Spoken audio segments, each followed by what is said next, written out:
Sekali lagi, aku berusaha mendekati. Namun kali ini hal mengejutkan berhasil membuat aku terdiam kaku tak berdaya. Ternyata wanita itu sedang asik memainkan tangannya yang tidak lagi terhubung dengan tubuhnya. Hanya sebagian wajahnya yang terlihat karena rambut yang terurai menutupi sebagian wajahnya yang lain. Selamat malam, selamat pagi, atau selamat siang. Jumpa lagi dengan gua Ipul dari tim mahasiswa Siluman. Pada video kali ini, kita akan menceritakan pengalaman dari Rena ketika mendaki di Gunung Gede yang ditulis oleh Leman Wiki. Ini mungkin memang bukan pendakian pertamanya, tetapi pendakian ini sangat sulit untuk dilupakan, baik secara cerita atau pengalamannya. Tapi sebelum lanjut ke cerita, seperti biasa silahkan tekan tombol subscribe dan aktifkan notifikasinya agar kalian tidak ketinggalan jika ada kisah menarik baru dari kami. Gunakan earphone-mu, cari posisi nyaman, dan selamat mendengarkan.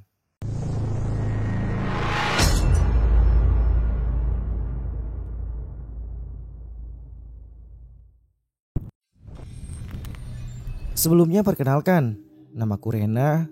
Aku tinggal di salah satu kota di perbatasan antara Provinsi Banten dan Jawa Barat. Tepatnya di daerah Parung Bogor. Sebenarnya aku menolak ajakan sebut saja Romi. Dia kekasihku waktu aku sekolah dulu. Sebenarnya hanya kekasih penyemangat untuk aku melakukan aktivitas pembelajaran di sekolah. Di mataku, dia pria baik. Tapi sebagian temanku bilang jika dia bukan pria yang baik. Cinta membutakanku. Meskipun niat awalnya pacaran pas SMA, cuman gak mau dapat titel jomblo. Orang tuaku pun tidak menyetujui acara pendakian ini. Meskipun ada beberapa wanita yang ikut serta di dalam pendakiannya, tapi tetap saja orang tuaku melarang kepergianku untuk ikut bersama mereka. Ada poin yang aneh dan mengejutkan. Kedatangan Romi ke rumah tanpa sepengetahuanku membuat aku khawatir. Pasalnya aku saja masih takut membawa pria masuk ke dalam rumah. Tetapi Romi dengan senyum santainya sedang asik mengobrol dengan ibu dan ayahku. Dan yang paling mengejutkannya lagi, tiba-tiba orang tuaku mengizinkan aku untuk ikut dengan Romi dan teman-temanku melakukan pendakian bersama mereka. Sedangkan watak kedua orang tuaku sangat keras dan tegas jika sudah melarang. Misalkan acara ini adalah acara kegiatan organisasi di sekolah, pasti izin akan mudah aku kantongi. Tapi hal yang tidak diduga aku dengar langsung jika orang tuaku seketika memberikan aku izin untuk pendakian kali ini. Restu tidak membuat aku senang begitu saja. Ada sesuatu yang aku khawatirkan. Tapi aku tidak tahu itu mengenai apa. Bisa saja firasatku berkata tidak untuk pendakian kali ini. Setelah mendapatkan keyakinan dari semua teman-temanku, akhirnya hati ini mulai luluh dibuatnya. Dan salah satu temanku Suci berkata, "Jangan takut, tenang aja. Selama masih ada gua, semua bakal aman kok." Waktu pendakian pun tiba. Hari ini cuaca sangatlah cerah. Hembusan angin menghembuskan gumpalan awan putih yang bergerak ke arah barat. "Jangan melamun. Yuk kita berangkat," pinta Romi mengagetkanku. Semenjak di perjalanan, pemandangan yang kulihat menambah kekhawatiran ini. 3 buah botol miras berada tepat di samping tempat dudukku. Mobil yang kami sewakan seketika riuh dan sangat tidak nyaman. Canda tawa Romi dan teman lelakinya sangat mengganggu perjalanan kali ini menuju ke Gunung Gede. Romi juga mulai merangkul aku yang berada di sampingnya. Tangannya mulai jahil menyentuh pundak dan tanganku. Aku yang merasa terganggu meminta untuk pindah berdampingan dengan Suci yang berada tepat di belakangku. Tetapi Suci berlagak tidak tahu dengan apa yang dilakukan oleh Romi. Oke, kali ini aku mencoba bertahan dari pelukan Romi selama perjalanan ini. Ingin rasanya cepat sampai dan menghindar dari Romi yang sedikit hilang kesadarannya. Setelah beberapa jam bertahan dari perlakuan Romi, akhirnya kami semua sampai di Cipanas, Bogor. Aku mencoba untuk menenangkan hati dan sengaja menghindar dari semua ini. Tidak terasa, air mata menemaniku dalam kesendirian. Di sekitaran basecamp Legok Lenca, beberapa pendaki memperhatikanku. Dan salah satu pendaki wanita menghampiri dan mempertanyakan keadaanku. "Kenapa, Dek?" Sentuhan lembut salah satu pendaki wanita yang mempertanyakan keadaanku. "Gak apa-apa, Kak." Aku pun pergi meninggalkan dan bergabung kembali dengan teman-temanku yang sejak awal berjanji jika semua akan baik-baik saja. Karena keadaan Romi dan temannya yang masih dalam pengaruh minuman keras, akhirnya kami memilih untuk menunggu mereka benar-benar sadar dan pikiran sehatnya. Sampai tiba menjelang sore, kami mulai bergegas packing untuk melakukan pendakian. Beberapa pendaki lain mulai bergerak masuk ke bibir hutan. Raut wajah riang gembira para pendaki lain tidak aku rasakan di pendakian kali ini. Kenapa ibu dan ayahku bisa semudah itu membiarkan izin kepada Romi? Sedangkan larangan kedua orang tuaku adalah senjata terakhir untuk menolak ajakan mereka. Gumamku dalam kegelisahan. Dengan beranggotakan 7 orang, 4 laki-laki dan 3 wanita, salah satunya Suci yang berada di dalamnya. Kami mulai meninggalkan pos pendaftaran basecamp Gunung Gede. Matahari perlahan turun dari gerak kaki kami yang mulai menanjak. Romi tepat melangkah di belakangku, mencoba menyingkirkan semua pikiran negatif yang meremukkan pikiranku. Kami memilih untuk beristirahat di sekitaran Buntut Lutung, menunggu pergantian waktu yang mulai menggelapkan alam sekitar. Headlamp mulai dinyalakan, tetapi tidak larut menenangkan hati dan semua yang aku pikirkan. Romi bergerak mendekati. Suci yang melihat seketika membuang pandangannya dari kita berdua. Sungguh gerak-gerik yang sangat mencurigakan dari Suci. Romi mulai menatap wajahku yang dibalut oleh kegelapan.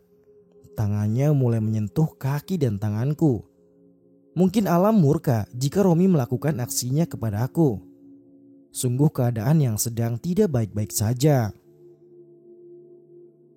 Aku memaksa untuk berdiri dan menghindarinya. Tapi Suci menenangkanku. "Kenapa?" "Gak apa-apa, Ren," ucap Suci yang sepertinya bersekongkol dengan Romi kekasihku.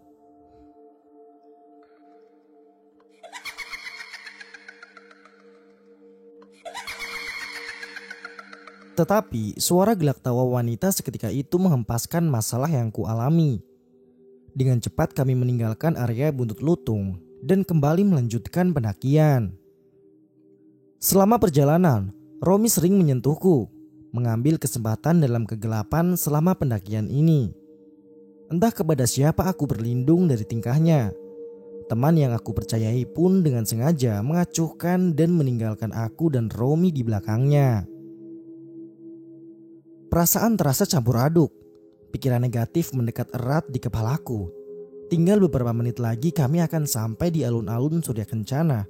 Tetapi tingkah laku Romi kepadaku semakin menjadi-jadi. "Kalau kamu terus-terusan memperlakukan aku kayak gini, aku gak akan berpikir panjang untuk kembali turun sendirian." Sontak ucapanku membuat rombongan berhenti. "Emang kamu berani turun sendirian?" tanya Romi dengan nada yang tinggi. Seketika aku terdiam dan hanya bisa menangis. Suci mulai menghampiri mencoba menenangkan kita berdua. "Lu kenapa, Ren? Ya udah, tenangin diri lu dulu ya. Jangan teriak-teriak.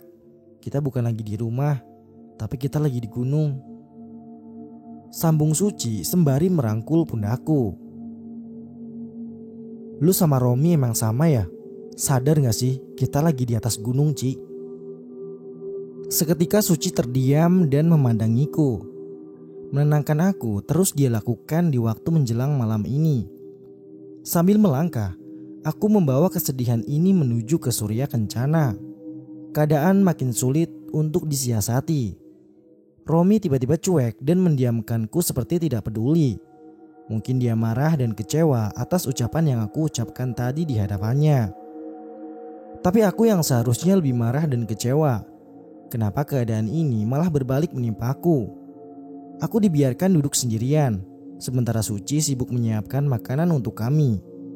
Aku sengaja jaga jarak dengan mereka karena aku sendiri pun merasa diasingkan. Warna-warni tenda pendaki dengan cahaya masing-masing di dalamnya mengingatkan aku akan pendakian masa lalu selama mengikuti organisasi pencinta alam. Masih di tempat yang sama, tetapi dengan orang yang berbeda dan perasaan yang jelas sangat jauh berbeda. Pikirku dalam lamunan. Suara riuh para pendaki yang berlalu lalang memberikan efek ketenangan untuk diriku sendiri. Aku tidak sendirian. Tiba-tiba, Romi menghampiri dan meminta maaf atas perlakuannya kepada aku. Dia sangat menyesal karena sudah bertingkah senonoh di hadapan rombongan kami. Aku terus dirayu untuk bergabung dan menikmati makanan yang sejak tadi menunggu kedatanganku. Aku yang masih belum percaya mencoba membuka hati dan bergabung bersama mereka kembali. Santap makan sederhana perlahan mengisi kekosongan perut yang sejak sore terakhir menyapa pencernaan kami semua. 2 buah tenda menyambut baik untuk kami beristirahat. Aku, Suci, dan 1 teman wanitaku mendapat jatah istirahat bersama dalam 1 tenda. Menjelang larut malam, tiba-tiba Romi masuk tanpa izin kami bertiga. Dia berdalih jika dia tidak kebagian tempat untuk tidur dan meminta untuk tidur berdekatan di sampingku. Suci tidur membelakangiku, begitu juga dengan temanku yang lain. Romi mulai membalikkan badannya dan mengarah kepada aku. Aku yang risih langsung membelakangi Romi begitu saja. Suci dan 1 temanku yang lain terlihat tidak terusik dengan gerakan yang sengaja aku lakukan untuk membangunkan mereka berdua. Aku mulai dilecehkan di dalam tenda. Aku sudah tidak sanggup lagi. Aku tidak mau terus-terusan berada di pendakian ini. Aku ingin pulang. Akhirnya aku pergi dan berlari keluar tenda, berharap ada rombongan pendaki turun malam ini. Romi yang marah langsung mengejar, menarik lengan dan mengajak aku kembali ke dalam tenda.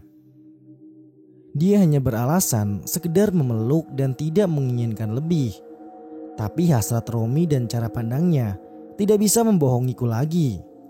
Pertengkaran kita berdua di Surya Kencana cukup membuat gaduh para pendaki lain. Emosi dan rasa kecewa memuncak di kepalaku, dan aku memutuskan untuk turun malam ini sendirian. Ya udah, kalau emang berani turun sendiri ya udah, sana turun, ucap Romi yang semakin menampar perasaanku. Woi, berisik. Kalau mau ribut mending di dalam hati aja, ucap salah satu pendaki yang merasa terganggu. Emosi mulai mempengaruhi pikiranku. Aku nekat untuk turun malam ini tanpa ditemani Romi dan Suci. Setelah mengambil rangsel di dalam tenda, Suci mulai menahan keputusan yang aku ambil dan mulai merayu lagi untuk terus bersamanya di Surya Kencana. Enggak, tega banget lu ya sama gue. Lu sama Romi emang bukan orang yang harus dipercaya.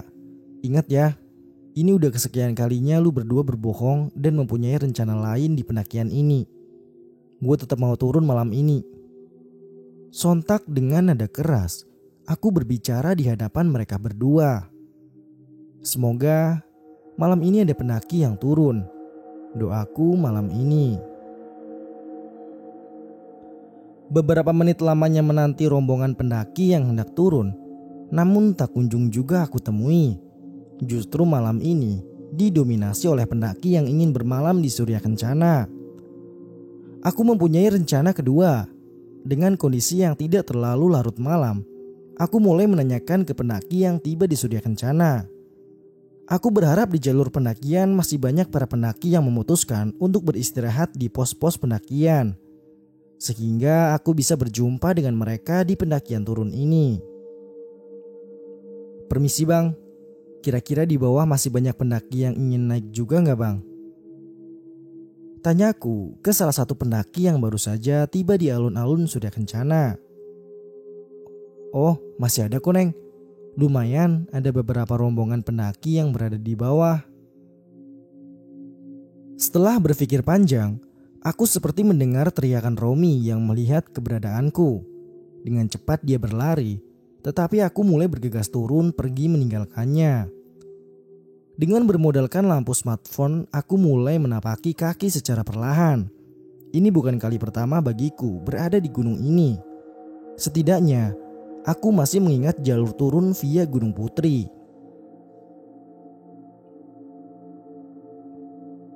Memang selama perjalanan turun, aku masih berpapasan dengan rombongan pendaki. Tapi tibanya aku di pos Buntut Lutung, situasi mulai sepi dan mencekam. Ditambah smartphone yang aku bawa mulai lowbat. Sedangkan sumber pencahayaan yang aku bawa hanya smartphone yang aku genggam di perjalanan turun ini. Aku mencoba menenangkan diriku dari gelapnya hutan Gunung Gede. Suara hewan seringkali mengagetkanku dengan suara anehnya. Cuaca dingin mulai memeluk erat tubuhku. Ada rasa penyesalan yang aku pikirkan. Kenapa aku bisa mengambil keputusan senekat ini? Tetapi di sisi lain, aku mulai tidak tahan dengan perlakuan Romi kepada aku. Aku hanya berdiam diri di tengah jalur Buntut Lutung dengan akar-akar yang besarnya. Rasa takut mulai menerpa pikiranku. Bahkan untuk berdiri saja, aku tidak berani melakukannya. Sendirian di perut hutan, tanpa ada satupun orang yang menemani, bukanlah tindakan yang baik untuk aku lakukan. Aku hanya berharap ada pendaki turun malam ini. Cahaya rembulan merangsek masuk dari rimbunnya dedaunan yang sedikit memberikan penglihatan bagiku. Tetapi aku merasakan keberanian perlahan mulai runtuh. Dengan nafas yang tidak beraturan, aku mencoba untuk kembali berjalan. Melihat kondisi jalur pendakian dan tak lupa juga setiap detiknya aku panjatkan doa. Semoga aku baik-baik saja sampai esok tiba. Aku terus memaksakan batas keberanianku, mencoba terus melangkah meski gelapnya malam menghilangkan arah langkah kakiku. Seperti ada suara wanita. Sontak aku terdiam setelah mendengarkan suara itu. Aku terus mencari sumber suara tersebut. Seperti suara manusia di dalam ruangan yang kosong. Suaranya memantul di pendengaran.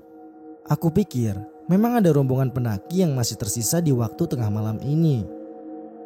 Suaranya bersumber dari arah samping kanan di balik pepohonan yang terlihat lumayan besar. Perlahan aku mulai mengecek satu persatu sudut kegelapan di balik pepohonan. Dengan beberapa langkah kaki saja, aku menemukan wanita berpakaian manusia pada umumnya. Dia sedang asik berbicara entah dengan siapa. Rambutnya terurai begitu saja. Posisi badannya membelakangi, seperti sedang serius memainkan sesuatu di balik tubuhnya yang sedang terduduk di atas akar besar. Aku mencoba mendekati. Rasa takut campur aduk dengan harapan agar bisa bertemu dengan manusia di tengah malam yang sunyi ini. Suara pergerakan kakiku membuatnya terdiam, menaikkan sedikit kepalanya yang sejak awal asik menunduk. Kakak lagi ngapain? Aku mencoba mengajak berdiskusi dengannya. Dia hanya terdiam tanpa pergerakan. Tidak ada sahutan jawaban dari pertanyaan yang aku lemparkan. Sekali lagi, aku berusaha mendekati. Namun kali ini hal mengejutkan berhasil membuat aku terdiam kaku tak berdaya. Ternyata wanita itu sedang asik memainkan tangannya yang tidak lagi terhubung dengan tubuhnya. Hanya sebagian wajahnya yang terlihat karena rambut yang terurai menutupi sebagian wajahnya yang lain. Dia berusaha mendekatiku, seperti ingin menyerang dan melemparku dengan tangannya yang putus itu. Seketika aku lari tak tahu arah. Tanpa adanya pencahayaan, aku menerobos dedaunan rindang yang menghalangiku. Suara gelak tawa wanita mulai terdengar membising, membuat nyali dan keberanianku semakin bobrok tak berdaya. Aku kembali menemukan jalur pendakian. Kembali fokus ke jalur pendakian untuk segera turun meninggalkan tempat ini. Tetapi wanita itu sudah berada di bawah jalur pendakian. Seperti berjalan naik menghampiriku yang berdiri di atasnya. Tangan yang dia bawa sudah tidak lagi terlihat. Apa tangannya benar-benar dilempar ke arahku? Aku berusaha menjauhi dengan berlari menanjak kembali ke pos buntut lutung. Tetapi potongan pohon besar terlihat menggelinding turun ke arahku. Aku berusaha menghindari dengan melompat ke arah kanan jalur pendakian. Sesak mulai aku rasakan ketika aku terjatuh menghindari gelindingan kayu itu. "Siapa saja, tolong aku cepat. Aku sudah tidak sanggup lagi."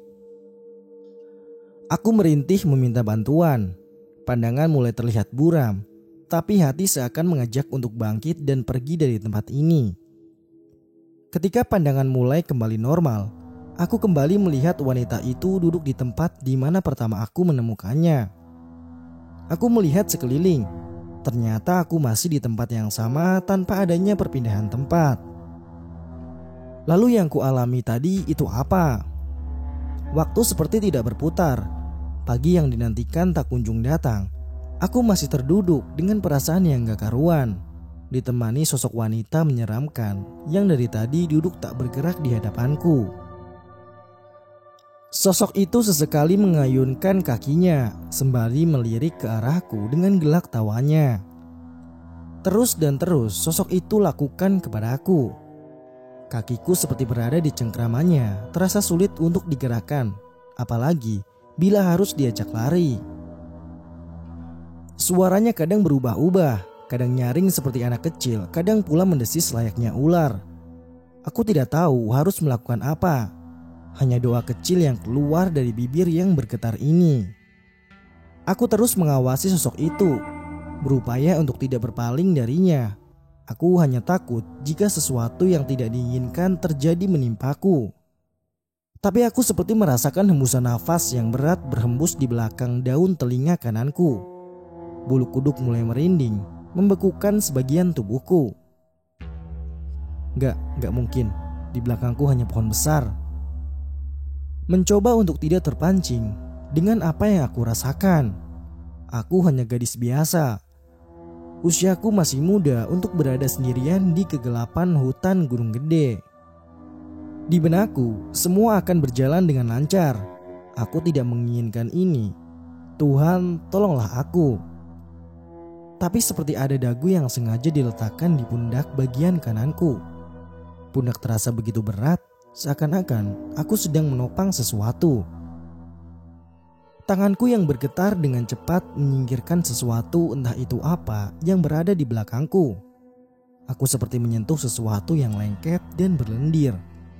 Tangan yang berlendir segera aku hempaskan ke tanah, mencoba menghilangkan lendir yang menjijikan itu. Hembusan nafas yang berat mulai berbisik. Segera aku menyingkirkan dari suara itu, melihat keadaan sebenarnya apa yang sejak tadi berada tepat di belakangku. Tapi hanya ada pohon besar yang sejak awal menjadi tempatku bersandar. Tanpa aku sadari, aku membelakangi sosok wanita yang sejak tadi membelakangiku. Jaraknya hanya sekitar 7 meter dari jarak tempat aku bersandar. Dan yang paling tidak aku inginkan, aku memang menjauhi suara yang memanggil namaku. Tetapi kejadian itu mendekatkan aku dengan sosok wanita yang sepertinya tidak senang dengan keberadaanku di sini. Aku terus melihat ke arah pohon besar. Mataku terbelalak melihat ke semua arah. Tiba-tiba sesuatu yang dingin menyentuh tangan yang menopang tubuhku, mencoba memberanikan diri untuk memeriksa keadaan tanganku. Seketika itu aku teriak di mana potongan tangan berhasil menggenggam erat jari tanganku yang berkeringat. Badan yang semula kaku tak berdaya, kini mulai bisa menghindar, menjauhi area itu. Aku berlari tak tahu arah, sama persis dengan aku lakukan di pelarian pertamaku. Potongan batang kayu kembali hadir mengarah ke arahku. Aku pikir ini hanya tipu daya makhluk astral penghuni area ini. Tetapi dorongan seseorang berhasil menyelamatkanku dari terjangan kayu yang akan mencelakai diriku. "Kamu siapa?" Aku mulai mempertanyakan pria yang menolongku. Dia hanya duduk menunduk membersihkan wajahnya yang kotor. Aku mencoba memperhatikannya. Perawakannya sekitar 170 cm. Dia juga menggendong keril merah layaknya seorang pendaki. Aku mencoba menolongnya untuk berdiri, tetapi dia menghempaskan tanganku. Ini cowok tangannya kok dingin banget ya? Gumamku yang terus memandanginya. Aku kembali memperhatikan keadaan di tempat aku dan si pria yang tadi aku kenal sebelumnya. Sosok wanita mulai menghilang dari pandangan. Tetapi si pria yang menolongku masih terduduk sibuk membersihkan dirinya. Makasih ya kak. Udah. Belum sempat melanjutkan pembicaraan, dia sudah memotong perkataanku. Lain kali lu hati-hati ya. Sambung dia yang mulai berdiri di hadapanku. Sedikit perbincangan sebelum kami mulai melangkah meninggalkan tempat ini. Kakak mau nanjak ya? Kok cuma sendirian? Temannya pada kemana? Aku mencoba membuka obrolan. Gue gak sendirian, temen gue masih di atas. Jawab pria tersebut. Entah kenapa, pertemuan ini langsung memberikan efek kenyamanan dan ketenangan. Aku yakin dia pria baik. Meskipun wataknya sedikit dingin, tapi cara dia memperlakukan aku jauh berbeda dengan Romi. Dia mulai menanyakan tujuanku. Kita berdua melangkah tanpa adanya sumber pencahayaan yang di bawah. Tetapi pria itu seperti sudah terbiasa dengan jalur pendakian gunung gede tersebut. Ternyata dia sedang menunggu temannya turun. Waktu yang tepat akhirnya aku temukan, di mana kita berjalan dengan tujuan yang sama. Akhirnya aku dapat teman turun juga. Terima kasih ya Allah. Rasa syukur tak henti-hentinya aku ucapkan dalam hati. Dengan dia berjalan di depan dan aku di belakangnya, kita memang lebih banyak diam dibandingkan menanyakan kepribadian satu sama lain. Bahkan aku sampai lupa untuk menanyakan siapa namanya. Sekitar beberapa menit, akhirnya kita berdua sampai di pos Buntut Lutung. Sesuatu yang sangat mengagetkan bagiku.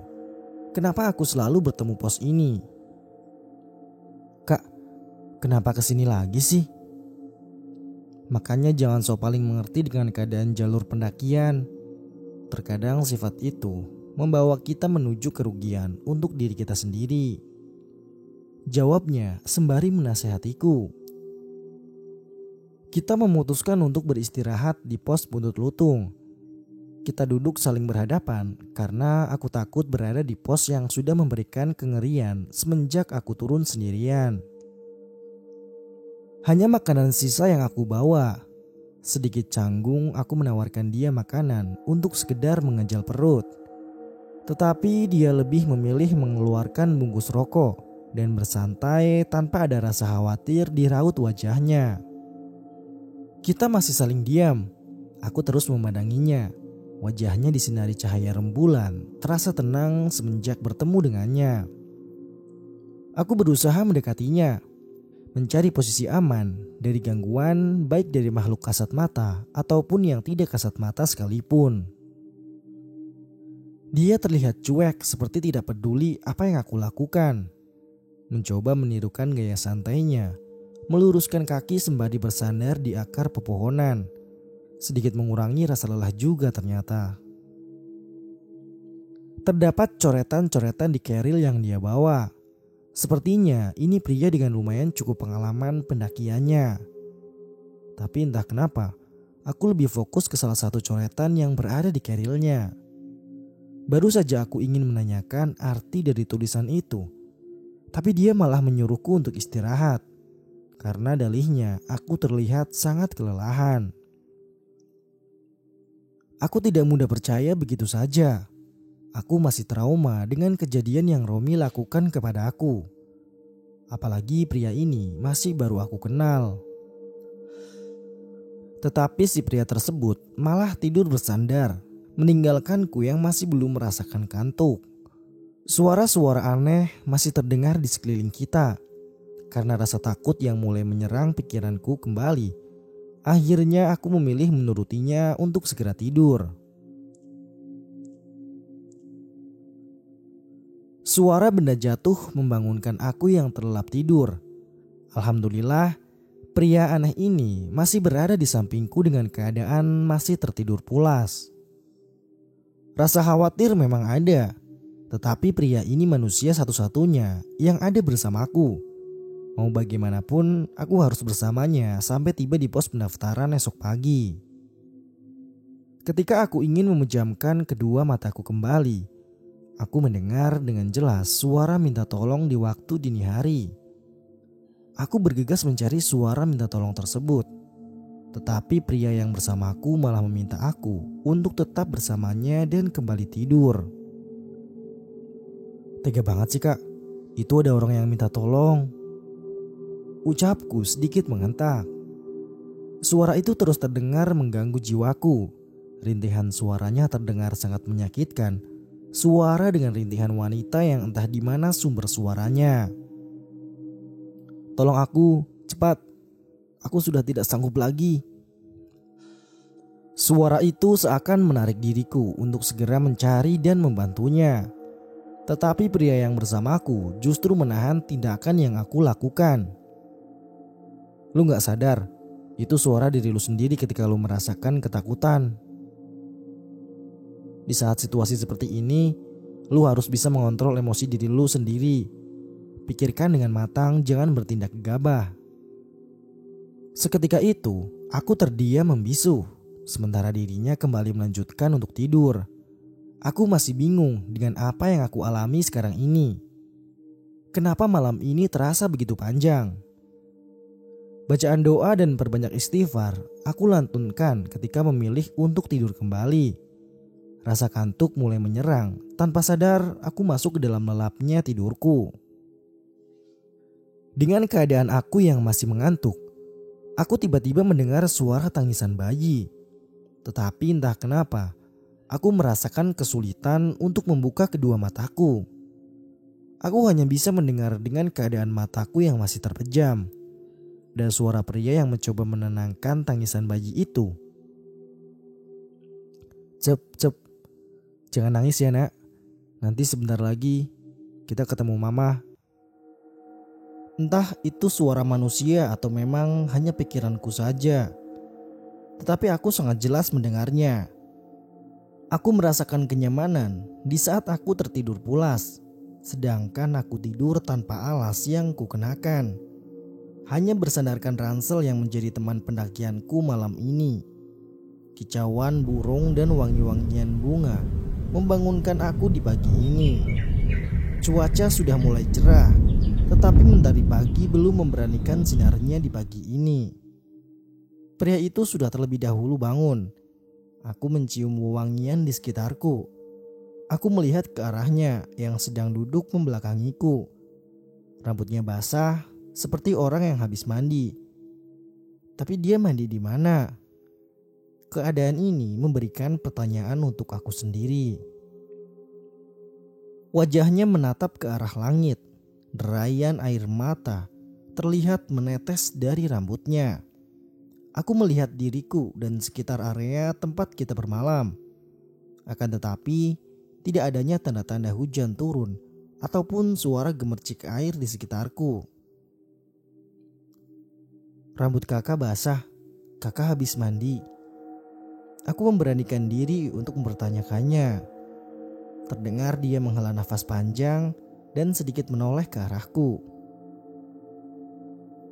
Lu udah bangun? Dia berbalik bertanya kepadaku. Lah, si kakak gimana sih? Ditanya malah balik nanya. Dia mulai berbicara sambil terus membelakangiku. Wajahnya masih terus menatap ke arah langit. Wewangian semerbak, bagaikan sedang berada di taman bunga. Yang lebih mengherankan lagi, kondisi pakaian yang dia kenakan semalam terlihat lapuk. Tetapi entah kenapa, semua berubah menjadi baru ketika waktu akan terbitnya matahari. Sebenarnya aku ingin menghampiri dan berkenalan dengannya. Aku ingin tahu dengan siapa aku bermalam di sini. Dengan sapaan apa aku harus memanggil namanya? Sini, gak apa-apa. Dia memintaku untuk mendekatinya. Tidak pernah aku bayangkan sebelumnya. Ternyata pria ini mempunyai paras yang lumayan tampan juga. Jantung terasa berdenyut kencang. Ini bukan rasa ketakutan, tetapi rasa yang ingin mengenalnya jauh lebih dalam. Sekali lagi aku merasakan kenyamanan ketika berada di sampingnya. Jika berbicara, dia tidak pernah menatap wajahku. Selalu mengarahkan wajahnya ke atas langit. Terlihat pula keceriaan yang berseri di wajahnya. Memandanginya menjadi candu tersendiri bagi wanita yang beranjak dewasa sepertiku. Entah ini rasa kagum atau perasaan suka. Yang jelas, aku sering salah tingkah dibuatnya. Dia mulai membuka percakapan, akan tetapi aku tidak tahu maksud dari ucapannya itu. Ternyata teman-teman gue masih peduli. Mereka memang teman yang baik, tidak pernah meninggalkan temannya baik di situasi susah sekalipun. Ujarnya yang tidak pernah memandangiku. Emang temannya sekarang di mana, Kak? Aku mencoba membalas ucapannya dengan memberikan pertanyaan. Mereka masih di atas. Mungkin sebentar lagi mereka bakalan turun. Ucapannya semakin membuat aku tidak mengerti. Jika teman-temannya berada di atas, kenapa dia ada di sini bersamaku?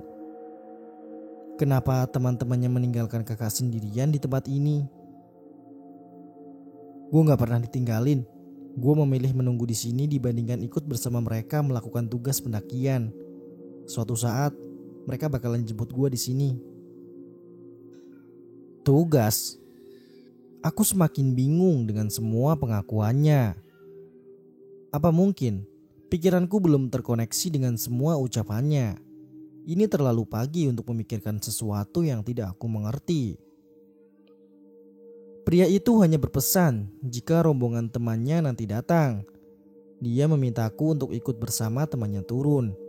Dia berjanji keselamatan aku akan terjaga jika mengikuti apa yang dia inginkan. Sebenarnya aku masih bingung dengan semua perkataannya. Bahkan aku tidak tahu dan mengenal teman yang dia maksud. Sedangkan pasti banyak pendaki yang turun pagi ini. Aku masih memikirkan semua perkataan yang dia ucapkan sambil memandangi wajahnya. Seperti perasaan suka menerkam seluruh hatiku. Tiba-tiba aku mendengar suara pria mendekat. Suara berirama mendekati aku dengan cepat.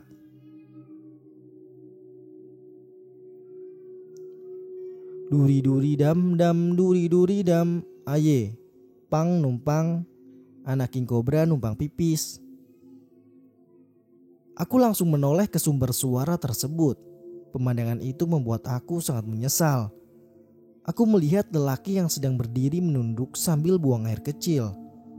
Aku melihatnya dan aku menyesalinya. Ya, aku melihat itunya. Seketika itu dia melihat ke arahku. Aku langsung membuang tatapan darinya. Dia berteriak histeris. Teriakannya sampai mengagetkanku. Lelaki aneh itu berlari meninggalkanku. Hanya teriakan yang aku dengar. Rugi gua, rugi. Seketika itu aku langsung berdiri dan memanggilnya untuk kembali. Tapi pria yang menemaniku sejak malam sudah tidak ada bersamaku. Aku sibuk mencarinya di area ini. Kemana pria itu pergi? Suara riuh beberapa orang mulai mendekatiku. Ternyata ada rombongan pendaki yang menemukan aku di pinggiran semak pos Buntut Lutung. Tetapi salah satu dari rombongan pendaki itu adalah wanita yang menenangkan aku ketika di pos pendaftaran kemarin.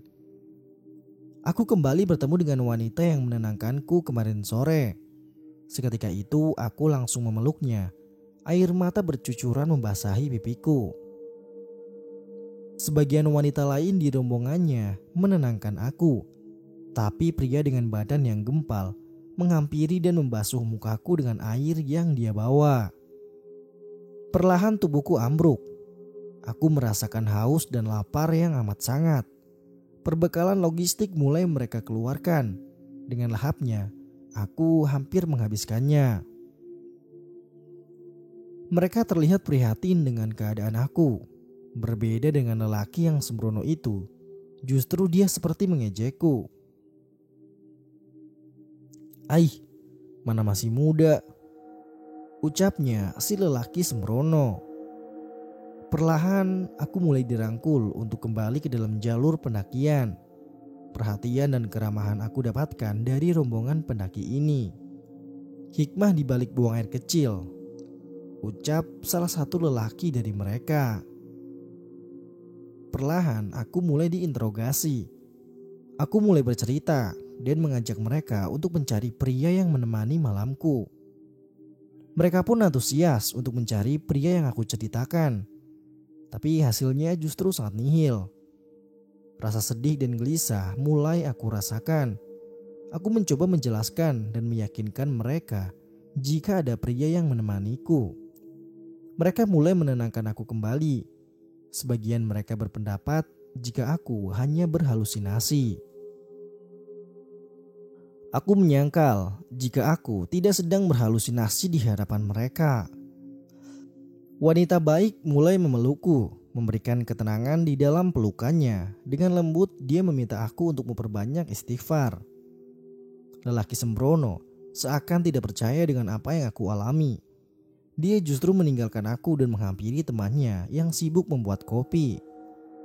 Dan temannya menasihati si lelaki sembrono itu untuk kembali ke hadapanku. "Ya udah sih, ya kan baik. Kita harus menghargai. Siapa tahu dia beneran ditemenin pendaki lain kan?" ucap salah satu temannya. Kenapa mereka tidak percaya dengan apa yang aku alami? Seperti merendahkan semua pernyataanku. Wanita dengan perhatian lembut meminta aku untuk tidak mendengarkan dua orang temannya itu. Menurutnya, kedua temannya sudah miring dari lahir. Jadi dia meminta aku untuk tidak ambil hati. "Miring-miring, tali BH lu yang miring," ucap si lelaki yang sejak bertemu pertama kali sudah sembarangan. "Miring-miring, kumis lu miring," sambung salah satu temannya ke lelaki sembrono itu. Ternyata benar apa yang dikatakan wanita baik ini. Jika kedua temannya memang sudah miring sejak lahir, dan rombongan pendakiannya seperti sudah saling paham dengan karakter satu dengan yang lainnya. Setelah aku bercerita sedikit tentang pengalaman yang aku alami semalam, akhirnya mereka mengajak aku untuk ikut turun bersama. Tetapi aku justru lebih fokus ke salah satu dari rombongan yang membawa keril persis dengan keril yang dibawa pria semalam. "Ini keril siapa, Kak?" tanyaku ke teman si lelaki sembrono. Dia menatap tajam ke arahku, seperti tidak senang dengan pertanyaan yang aku tanyakan. Wanita baik langsung merangkul untuk segera bergerak turun meninggalkan pos buntut lutung. Padahal aku hanya ingin mengetahui sebab keril yang dia bawa. Coretannya pun sama persis dengan keril yang dibawa pria semalam tadi. Badan mulai terasa remuk di perjalanan turun kali ini. Sering juga aku merepotkan rombongan pendaki yang turun bersamaku. Beberapa luka goresan mulai teriris perih. Persediaan yang mereka bawa terbilang cukup komplit. Salah satu wanita dari rombongan itu menghampiri dan memberikan obat merah di badanku. Kami kembali berhenti karena keadaanku yang mulai payah. Mereka pun terlihat tidak keberatan dan menuruti kemauan aku begitu saja. Justru setiap momen berhenti, mereka gunakan untuk santai ngopi dan sekedar menghabiskan satu batang rokok. Kenikmatan tidak melulu tentang kekuatan dan daya tahan. Kadang dia muncul berbentuk sebuah isapan yang tidak bisa dilupakan mantan. Ujar si teman lelaki sembrono. "Isapan mantan?" Terlihat si lelaki sembrono berpikir kewalahan. Percakapan mereka sedikit membuat aku dan yang lainnya menjadi hiburan tersendiri. "Lagian lu ngapain juga sih ngejak turun nyubu banget?" Kayak orang sibuk, padahal kerjanya cuma dorong-dorong pasien di rumah sakit. Terdengar obrolan dua orang miring meramaikan waktu istirahat kami. Meski gue kerjanya cuma bantu dokter ke rumah sakit, siapa tahu gue diangkat jadi dokter beneran buat kedepannya.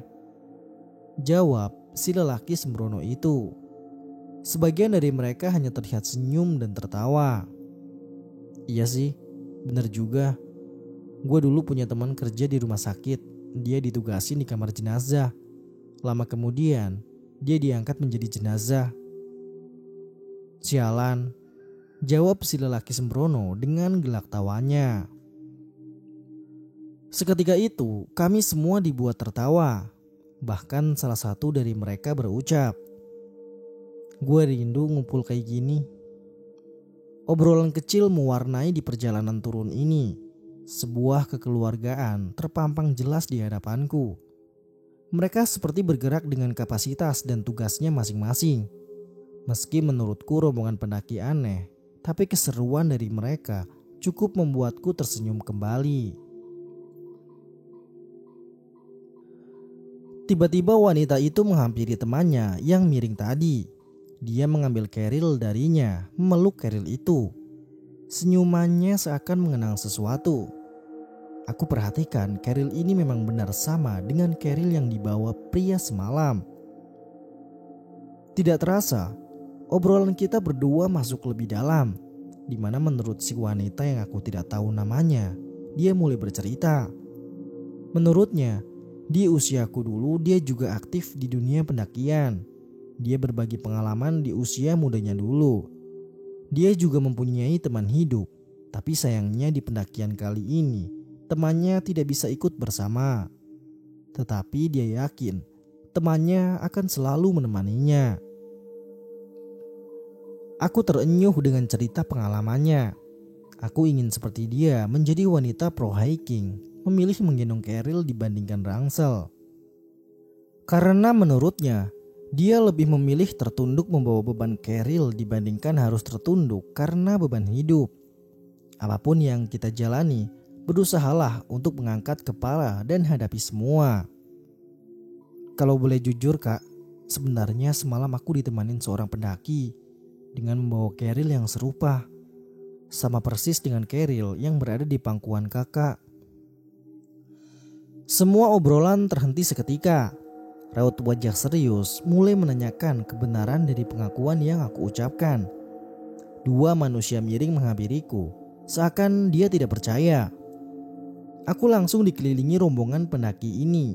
Segera aku meminta maaf jika perkataanku membuat semuanya tersinggung. Air mata tak terasa jatuh menghujam pipiku. Aku tidak mau meninggalkan pria yang bersamaku sejak semalam yang mencekam. Aku memohon kepada mereka semua untuk mencari pria itu dan kembali turun bersama-sama. Salah satu pria dengan badan gempal dan terlihat paling tegas di antara semua langsung menghampiriku. "Kamu yakin dengan apa yang kamu lihat? Coba lihat dengan jelas lagi keril ini." Dengan tegas dia menyodorkan keril yang aku maksud. "Iya kak, bener. Ada coretan Go to Seven Summit Surya Kencana." Dia juga berpesan untuk menunggu temannya turun dan meminta aku untuk turun bersama temannya itu. Tiba-tiba wanita baik tersungkur tak sadarkan diri. "Lah, dia malah tiduran di mari," ujar si lelaki sembrono itu. Mereka pun akhirnya berseteru sembari menunggu wanita baik itu sadar. Perseteruan seperti merujuk ke seseorang yang mereka kenal baik. Beberapa pendaki berlalu lalang memperhatikan kami semua. Si lelaki sembrono itu justru terpesona ke beberapa pendaki wanita yang melewati kami. Padahal temannya sedang tidak sadarkan diri. "Hai cewek, beneran gak mau mampir dulu di sini? Siapa tahu mamahmu di rumah ingin mengadopsi aku jadi mantunya." "Mengadopsi apa mengautopsi? Jangan mau neng sama dia. Nanti jadi janda yang ditinggal mati lagi," sambung teman yang selalu dengannya. Keadaan seperti ini aja mereka masih pada bisa bercanda. Sedangkan aku khawatir dengan kondisi si wanita baik ini. Selang beberapa menit kemudian, akhirnya wanita baik kembali siuman. Beberapa dari mereka mencoba menenangkannya. Percakapan mereka pun terlihat sangat serius. Obrolan dengan nada pelan seketika itu mengheningkan situasi. Ketika waktu kami ingin melanjutkan perjalanan turun, tiba-tiba dari atas jalur ada seorang wanita yang meminta tolong. Kami pun mencoba menghampiri dan menanyakan apa yang sebenarnya sedang terjadi. Ternyata wanita yang meminta tolong itu temanku Desi, salah satu rombongan Romi dan Suci. Aku segera menghampiri dan menanyakan kepada Desi, kenapa Romi dan ketiga teman lelakinya bertingkah aneh. Menurut penuturan Suci dan Desi, semenjak pagi menjelang siang, mereka tadinya baik-baik saja. Entah kenapa selama di perjalanan turun, mereka berjalan sempoyongan sampai salah satu dari mereka mengalami luka di kening kepala. Pria berbadan gempal menghampiriku, menanyakan kebenaran apakah rombongan itu adalah teman-temanku. Sedikit gugup, aku menjawab pertanyaan darinya. Aku yang curiga langsung mengajak Suci keluar dari sekeliling rombongan pendaki wanita baik ini. Aku khawatir jika Romi sedang dalam pengaruh miras. Tetapi Suci menyangkal jika mereka tidak menenggak apapun. Justru hanya secangkir kopi yang terakhir mereka minum ketika mereka mau turun. Setengah sadar, Romi menunjuk kami semua dan menanyakan siapa kami. Kalian siapa? Dua lelaki miring dengan sembarangan malah menertawai pertanyaan dari Romi. Hah, lu gak tahu gue siapa? Gue juga gak tahu gue siapa. Lelaki sembrono malah berkata aneh. Teman yang satunya lagi malah mengejek Romi dan ketiga temannya. Kalian ini pada kenapa? Kayak gini nih yang diakikahnya bukan pakai kambing, ucap si teman lelaki sembrono. Terus mereka diakikahnya pakai apa dong? Pakai sarden. Ngaco banget kalau dua lelaki miring ini saling tanya jawab. Keadaan Romi akhirnya terungkap, di mana pria berbadan gempal menemukan bungkusan obat dengan warna kuning di salah satu saku celana Romi. Kami sampai kebingungan fungsi obat yang dimaksud itu obat untuk apa. Tetapi lelaki miring, teman si lelaki sembrono, mendekati Romi dan ketiga temannya untuk menasehati dengan lembut. Ternyata orang seperti itu bisa serius juga, dan sepertinya dia mengetahui fungsi obat itu. Kalian ngapain bawa obat kayak begini? Obat ini yang menjadikan kalian salah fashion dan menyebabkan fungsi otak sebelah kanan sedikit turun ke pundak. Kalian gak sadar, gara-gara obat seperti ini, kalian naik gunung pakai baju pantai. Emang di atas gunung ada banana boat goreng crispy? Kalian gak sadar, gara-gara obat ini, kalian memakai sepatu mirip sepatu futsal. Mirip kayak hakim garis liga antar kampung. Pakai baju pantai, pakai celana pendek tapi pakai legging juga. Kalian gak sadar betis kalian mirip buah dada. Sejak kapan buah dada pindah ke kaki? Kalian masih balita. Mabuk-mabukan tidak baik buat kalian, kecuali buat saya. Jangan mabuk-mabukan, apalagi sampai dibawa ke dalam pendakian. Nanti kalian kerasukan siluman. Bukan kasihan ke kaliannya, tapi kasihan ke silumannya. Gara-gara merasuki kalian, siluman itu ikut-ikutan mabuk juga kan? Lebih baik kalian minum obat yang baik untuk kesehatan kalian. Contohnya obat demam Insafnak. Kalian bisa taubat setelah meminum obat tersebut. Mulai sekarang kalian harus berhenti jadi manusia. Bagaimana kalian bisa mencintai alam raya jika kalian saja tidak mencintai diri kalian masing-masing? Emang menurut kalian dengan melakukan hal seperti ini bisa terlihat keren? Please, gak banget deh. Zaman saya seusia kalian, saya cowok dibilang paling keren. Foto mantan sampai saya buatkan katalognya saking banyaknya. Zaman saya seusia kalian, saya sering ganti pasangan. Meluluhkan hati wanita itu saya jadikan sebuah karya seni. Saya bosan dikit, ganti pasangan.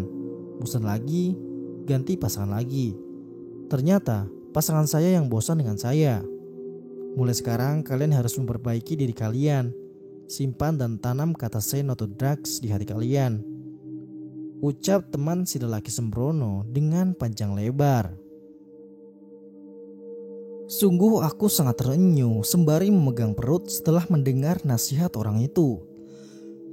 Karena kondisi Romi masih dalam setengah sadar, akhirnya kami bergabung turun bersama-sama. Romi dan ketiga temannya terlihat sedikit sempoyongan. Seringkali juga dia terjatuh dan tersungkur. Sering juga aku menoleh ke belakang, mengharapkan pria yang menemaniku ada di belakang rombongan kami semua. Sungguh perasaan suka mulai tumbuh ketika aku dekat dengannya. Setelah memakan waktu 1 jam, akhirnya kami sampai di pos pendaftaran. Rombongan wanita baik itu berhenti di bawah gapura pintu masuk pendakian. Mereka membuat lingkaran dan saling merangkul satu dengan yang lainnya. Terdengar seperti membaca doa keselamatan, menyiramkan air hingga mengucapkan salam perpisahan. Yang sabar ya, secepatnya nazar itu akan kita selesaikan. Ucap si wanita baik di bawah gapura pintu masuk pendakian. Aku yang penasaran menghampiri wanita baik itu, menanyakan apa yang sebenarnya dia lakukan. Dia hanya tersenyum memandangku. Sedikit kata yang keluar dari mulutnya. Ini untuk semua pendaki. Semoga keselamatan menyertai kalian semua. Kalian naik dengan sehat, turun pun harus dengan keadaan sehat kembali. Aku langsung teringat dengan lelaki yang menemaniku. Aku berharap dia segera turun dan aku ingin berkenalan dengannya. Wanita baik mulai menanyakan ciri-ciri pendaki yang menemaniku. Dengan lugas, aku menceritakan ciri-ciri pria itu. Seketika itu, wanita baik seperti mengambil sesuatu dari tas kecilnya. Dia seperti ingin memberitahu foto seseorang dari smartphone yang dia genggam. Orang yang kamu maksud ini bukan? Tanya wanita baik itu. Dengan sumringah, aku menjawab iya. Wanita baik itu langsung memelukku. Pelukannya terlalu lembut untuk aku yang tidak mengerti apa yang sedang terjadi. Dia hanya meminta untuk mendoakan pria yang aku maksud. Dan meminta aku untuk tidak menunggu pria itu turun. Aku hanya ingin bertemu dan mengucapkan terima kasih ke pria itu. Dia yang menemani gelap malamku. Dia pula yang menemani ketika aku sedang berada dalam puncak ketakutan.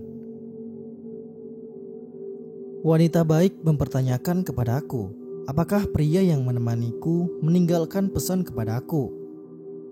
Tetapi pria itu tidak memberikan pesan apapun. Dia cuma meminta aku untuk turun bersama temannya. Aku juga menceritakan terakhir aku berpisah dengan pria itu. Rambutnya yang basah dan wangi bunga menjadi perpisahan aku dengannya. Jangan-jangan kakak temannya ya? Tanya aku pada wanita itu. Kakak lebih dari seorang teman. Aku yang mendengar jawaban itu langsung merasakan kesenangan tersendiri untukku. Mungkin aku belum mengerti dengan apa yang terjadi. Sampai-sampai aku meminta nomor telepon si pria itu. Tetapi si wanita baik memberikan 1 botol air dengan wangi bunga mawar. Dia meminta aku untuk menaburkannya tepat di tempat wanita baik itu menaburkan air yang sama. Dia juga meminta aku untuk mendoakannya.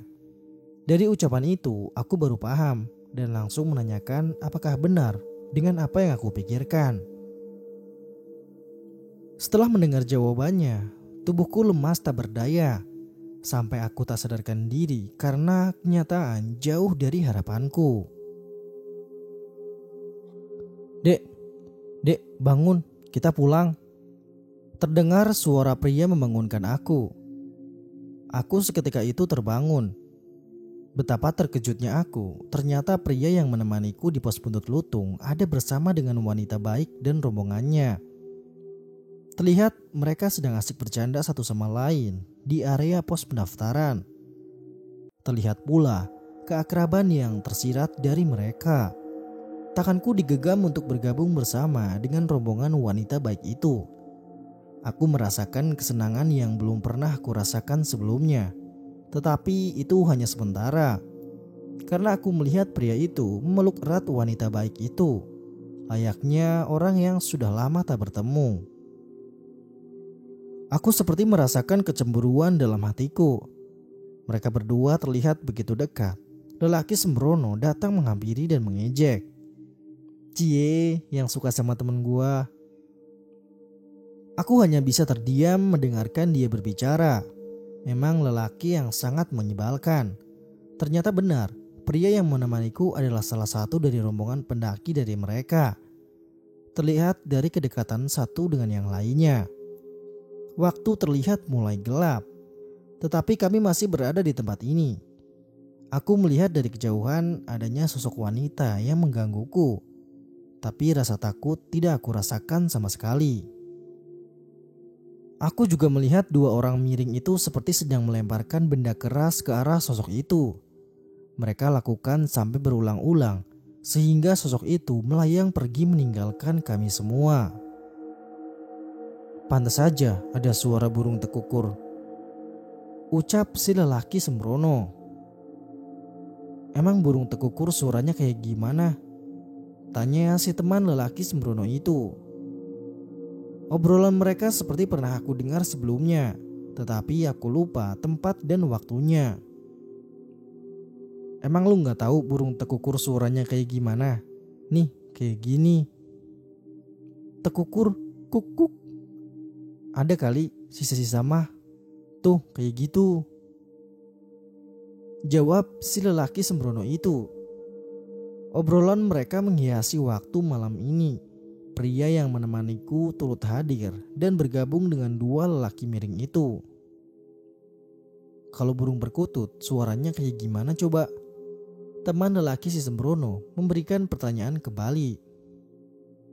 "Emang lu gak tahu juga? Nih kayak gini. Kata kuk-kuk-kuk." Kalau burung yang ada kukuknya, berarti dia ngasih kode kalau di tempat itu ada setannya. "Ya, lu setannya." Canda tawa mereka menghiasi waktu kepulangan kami semua. Aku seperti tidak mau berpisah dengan pria yang menemaniku dan aku ingin terus bersamanya. Kami pun mulai berpisah di batas penghujung jalan. Aku menghampirinya beserta rombongan wanita baik itu. Dia tersenyum melihatku, melambaikan kedua tangannya untuk segera memeluknya. Dekapan pelukan itu membuat aku tersenyum. Rasa cinta seperti hadir di setiap detiknya. Dia juga berpesan kepadaku untuk menyampaikan pesan kedua lelaki miring itu. "Bilang ke mereka berdua," sambil menunjuk dua lelaki miring itu.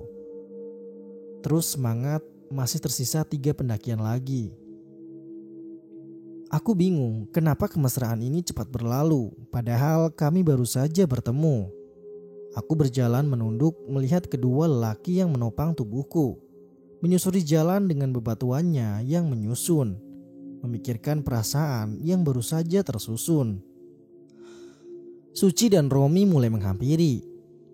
"Ren, bangun." Aku mencium bau yang menyengat di indera penciumanku. Suara Suci dengan raut wajah kepanikannya seakan menamparku.